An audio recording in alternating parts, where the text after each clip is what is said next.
You ask Tiger to solve. This deals with linear equations with one unknown. The final result is k equals 8. Let's solve it step by step. Simplify the expression. Expand the parentheses. Simplify the arithmetic. Group like terms. Multiply the coefficients.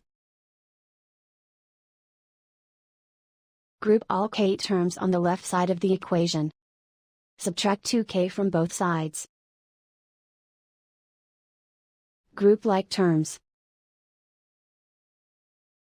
Simplify the arithmetic.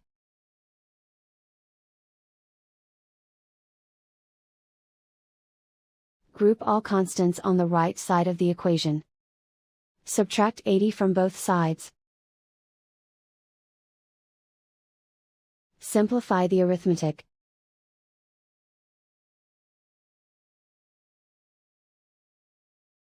Isolate the k. Divide both sides by -10. Cancel out the negatives. Simplify the fraction. Cancel out the negatives. Find the greatest common factor of the numerator and denominator. Factor out and cancel the greatest common factor. And so the final result is k equals 8.